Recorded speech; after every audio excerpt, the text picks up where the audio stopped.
오늘 본문의 말씀을 통해서 하나님께서 가르쳐 주신 싸움의 기술이라는 제목으로 함께 은혜를 받는 시간 되고자 합니다. 싸움을 싸우는데도 분명한 기술이 있습니다. 상대방을 제압하고 또 신체적으로나 나에게 있는 불리한 조건을 뛰어넘어서 어떠한 순간에서도 그 싸움을 승리로 엮어낼 수 있는 기술들이 바로 싸움의 기술이라고 할 수 있습니다. 우리는 눈에 보이는 싸움을 싸우는 사람들이 아니라 눈에 보이지 않는 영적인 존재와 싸우는 그리스도인임을 기억할 때 오늘 이 본문은 우리에게 어떻게 하면 우리에게 주어지는 영적인 싸움을 승리로 경험할 수 있게 되는지를 그 비법을 우리들에게 보여주고 있습니다. 우리가 싸움의 기술을 얘기할 때 가장 중요한 것이 무엇이겠습니까? 누구에게서 그 싸움의 기술을 전수받느냐 하는 것입니다. 아무리 말을 잘하고 아무리 박학다식한 지식을 가지고 있다 할지라도 실전에서 제대로 한 번도 싸워보지 못한 사람에게 싸움에서 이길 수 있는 이야기들이나 강의를 듣는다면 그거는 실제적으로 도움이 될 가능성이 매우 낮을 수밖에 없을 것입니다. 오늘 우리가 읽었던 이 사무엘하 22장의 말씀은 다윗의 승전가라는 제목을 가지고 있습니다. 근데 이 본문이 가지고 있는 독특한 면이 있는데 바로 시편 18편에서 오늘 이 사무엘하 22장의 내용과 거의 동일한 내용들이 기술이 되어 있다는 겁니다. 똑같은 내용이지만 사무엘하 22장에 나와 있지 않은 몇 가지 독특한 표현이 시편 18편에 있는 것을 함께 보면서 우리가 과연 영적인 전쟁에서 어떻게 승리할 수 있는지를 경험하고 또 그 놀라운 지혜를 함께 깨닫는 은혜의 시간 되기를 바랍니다. 싸움의 기술을 가르쳐 주시는 분은 우리 하나님이어야만 합니다. 왜 그렇겠습니까? 싸움의 기술을 전수받아야 될 이 이스라엘 백성들은 애굽에서 430년 동안 노예로 길들여져 있는 자들이었기 때문입니다. 노예가 가지고 있는 특징이 무엇이겠습니까? 전쟁을 하지 못한다는 겁니다. 억지로 주인이나 상관이 때리면서 일을 시키는 그 모든 상황에 대해서는 너무나도 익숙한 사람이지만 하지만 전쟁을 왜 노예들이 하지 못하겠습니까? 이 전쟁이라고 하는 행위는 자신의 목숨을 걸고 적과 싸우는 일이기 때문입니다. 한 번도 자신을 위해서, 자신의 인생을 위해서 삶을 살아보지 못했던 노예에게 있어서는 목숨을 걸고 싸움을 싸운다라고 하는 그 의미가 도대체 어떤 의미인지를 이해할 수 있는 지혜가 없다는 것입니다.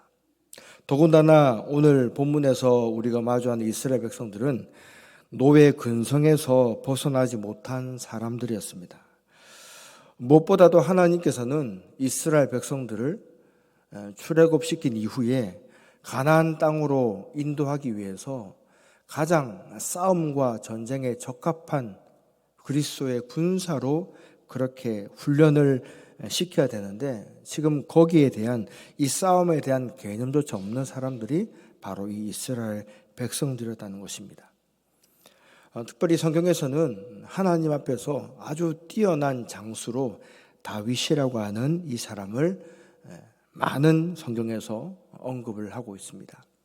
오늘 본문의 소제목이 다윗의 승전가라는 것을 우리가 살펴볼 때에도 이 다윗이야말로 하나님으로부터 전수받은 이 승리의 비법을 가장 기가 막히게 잘 알고 있는 인물이라고 우리가 충분히 장담할 수가 있는 사람이란 것이죠. 크게 세 가지로 그 싸움의 비법을 살펴보겠습니다. 첫 번째는 본문엔 나오지 않지만 시편 18편 32절에 나와 있는 본문을 통해서 우리가 그 첫 번째 비법을 살펴보고자 합니다. 시편 18편 32절에 이와 같은 말씀이 우리에게 주어지는데요. 우리 한번 말씀을 함께 읽어보겠습니다. 시작. 이 하나님이 힘으로 내게 띠우시며 내 길을 완전케 하시며. 아멘. 첫 번째 승리의 비법은 바로 밑바닥 훈련이 필요하다라는 것입니다. 이것은 크게 말해서 인내력과 관계된 하나님의 훈련 과목이라고 할 수 있습니다.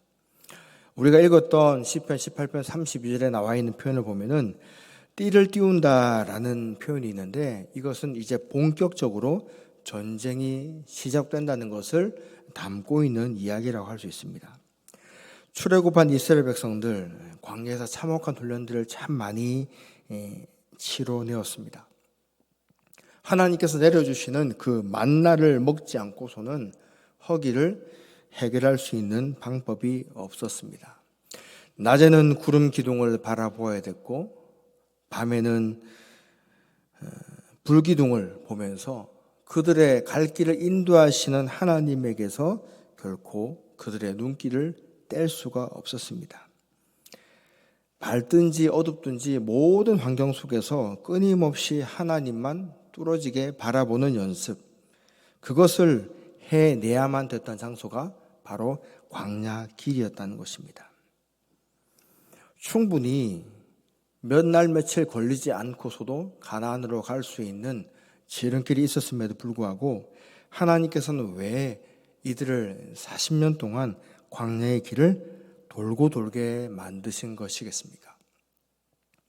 하나님 앞에서 제대로 된 그리스도인의 군사로서의 위용을 갖추지 못했기 때문에 하나님께서는 이들을 철저한 군인 정신으로 길리우고 훈련하시기 위해서 이 많은 시간들을 허락해 주셨다는 것입니다.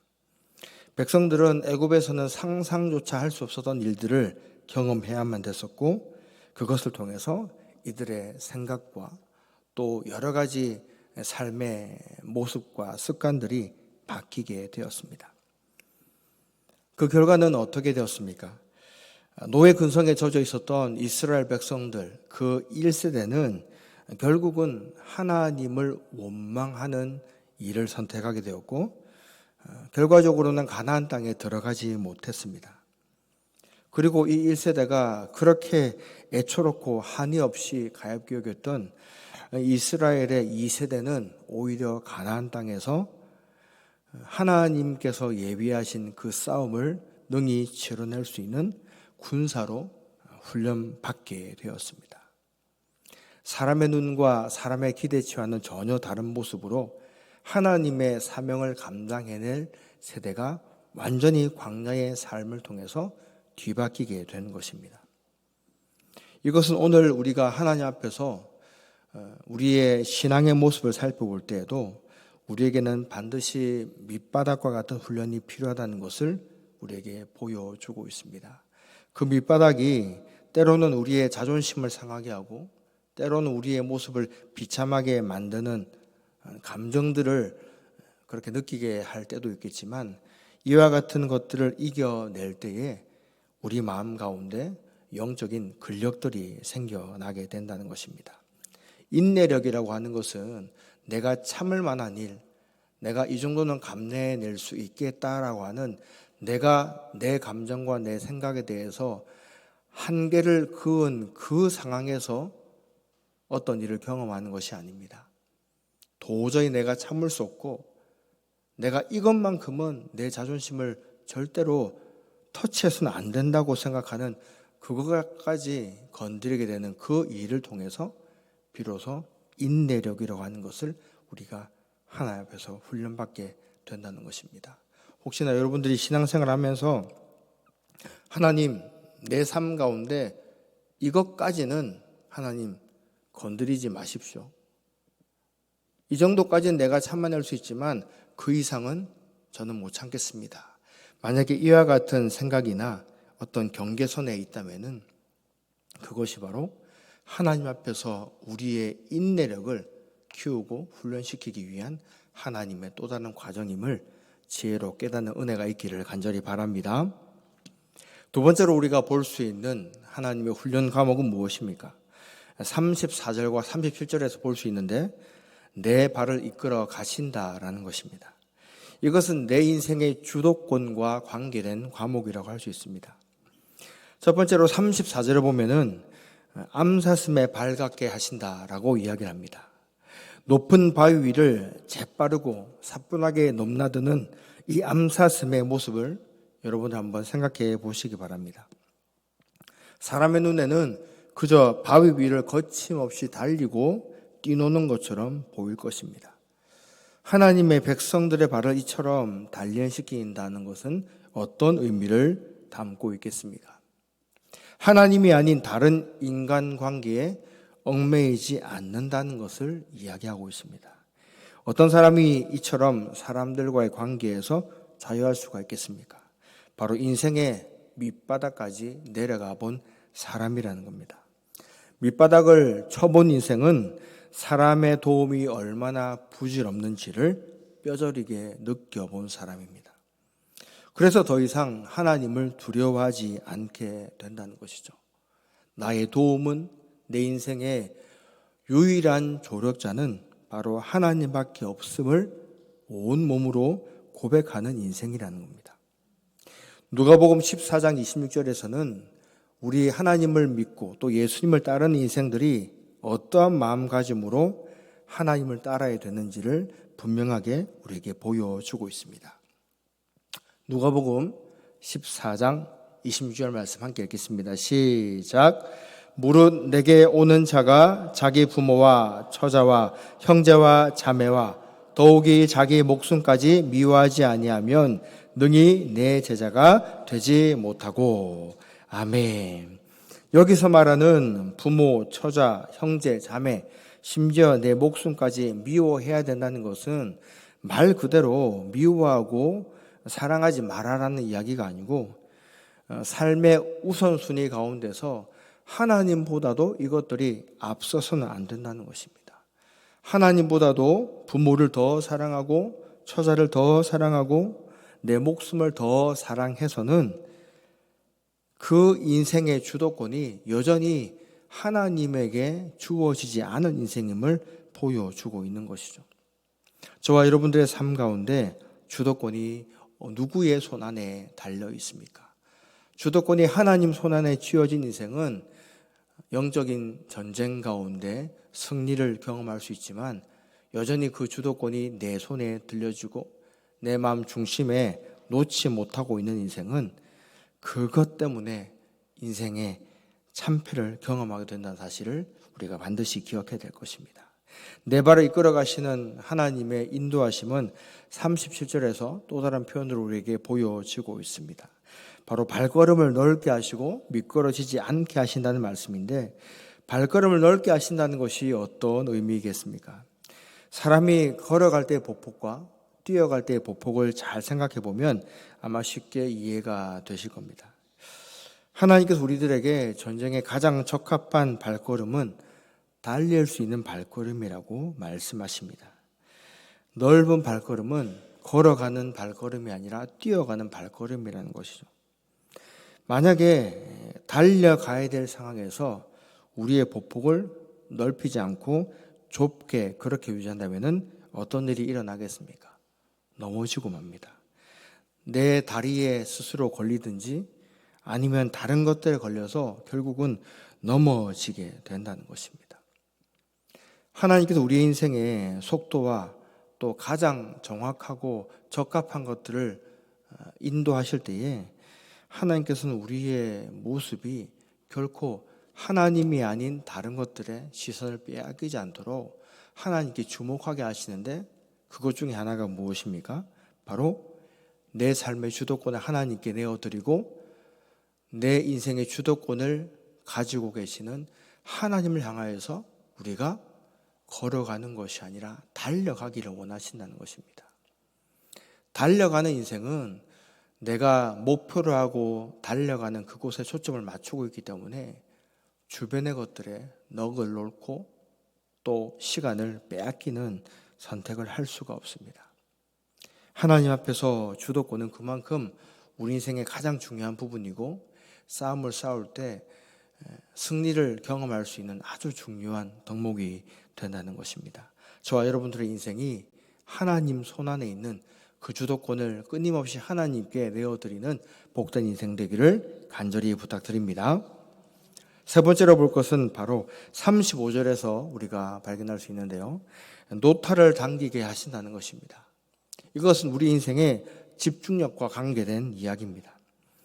노타살은 화살 종류 중에서도 가장 무거운 화살이라고 합니다. 그만큼 이 노타살을 자유자재로 사용하기 위해서는 고도의 집중력이 필요합니다. 화살의 무게를 몸이 잘 견뎌낼 수 있어야 됩니다. 노타살을 가지고 제대로 훈련하지 않는 병사가 실전에서 이 무기를 가지고 덤비게 된다면 아주 큰 위험에 빠지게 됩니다. 적들을 향해서 활시를 당겨서 민첩하게 조준해야 되는데 그 생사를 오가는 결정적인 순간에 노타살의 무게를 이기지 못하고 제대로 된 조준조차 하지 못한다면 그 결과는 참담한 죽음밖에 없다는 것입니다. 하지만 평소의 훈련을 통해서 이 무거운 노타살을 잘 당길 수 있는 요령과 실력을 겸비하고 있다면 문제는 전혀 달라집니다. 이 노타살은 한 번만 제대로 맞으면 마치 대포에 맞은 것처럼 모든 막아내는 방패를 박살나게 하는 파괴력을 가지고 있기 때문입니다. 노의 강도와 화살의 길이 또 그 탄성력에 따른 차이를 익히면서 죽도록 연습을 한 병사들에게는 아무리 무거운 노타살이라 할지라도 백발백중의 최고의 무기가 된다는 것입니다. 그리스도인들에게도 이와 같은 영적인 무기가 필요함을 믿으십니까? 그 무기가 무엇이겠습니까? 바로 예수 그리스도임을 믿으시기 바랍니다. 예수님께 집중하고 그분이 하신 말씀을 제대로 기억하고 그분의 뜻을 지혜롭게 잘 분별해낸 사람은 궁극의 무기를 가진 그리스도의 군사가 된다는 것입니다. 하지만 예수님에게서 이와 같은 시선을 놓치게 되면 결국 다른 사람들과 타협하게 됩니다. 그 타협의 대상이 사람이라면 그래도 다시 번복할 수가 있는 기회가 있겠지만 만약에 우리가 타협을 해야 될 그 대상이 영적인 존재, 사탄과 마귀라면은 우리는 어떻게 되겠습니까? 사탄을 완전하게 굴복시킬 수 있는 결정차 되시는 예수 그리스도가 우리 인생 가운데 없다면은 그 인생은 너무나도 불쌍하고 보잘것없는 인생이 되지 않겠습니까? 35절, 시편 18절 35절에 보면 이와 같은 말씀이 있습니다. 한번 우리 한 목소리로 읽겠습니다. 시작. 주의 오른손이 나를 붙들고 주의 온유함이 나를 크게 하셨나이다. 아멘.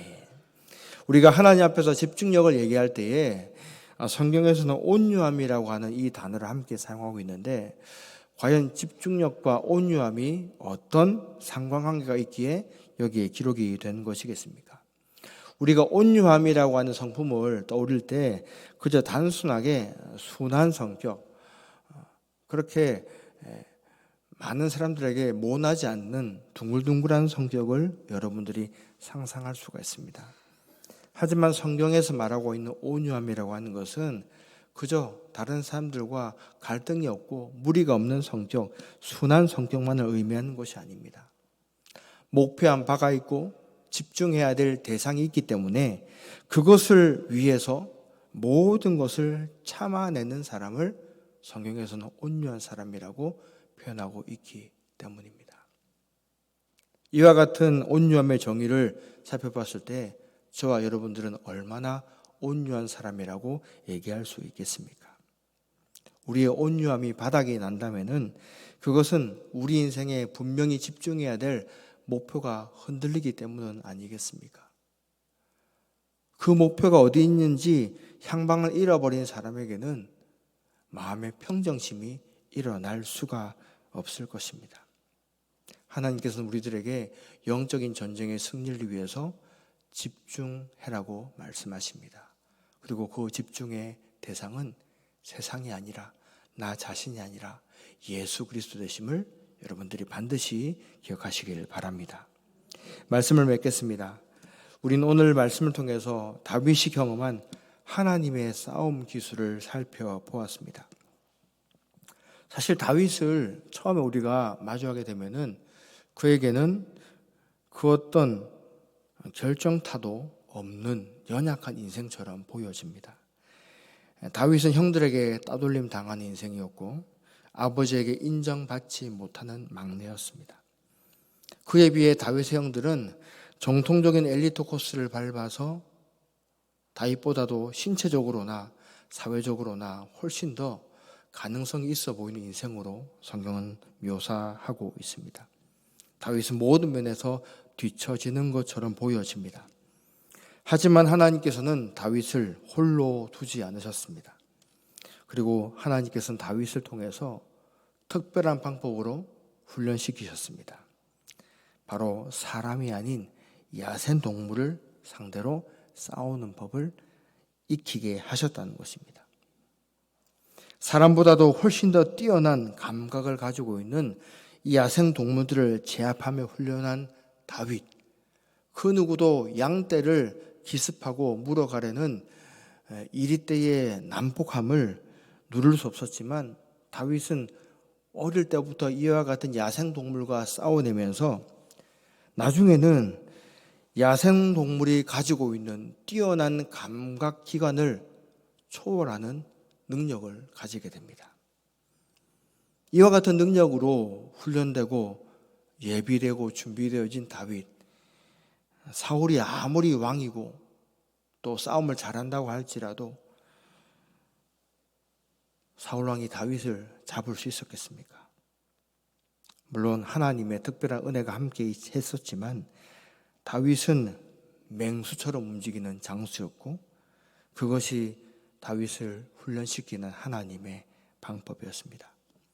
저 여러분들의 인생도 때로는 다윗처럼 이해할 수 없고 또 마치 나 혼자 고립되어 있는 삶으로 내 인생이 너무나도 불행하게 느껴지는 순간들이 있을 수 있습니다. 하지만 하나님께서는 다윗을 결코 홀로 내버려 두시지 않은 것처럼 저와 여러분들의 인생도 홀로 내버려 두지 않는다는 것을 반드시 기억하시기 바랍니다.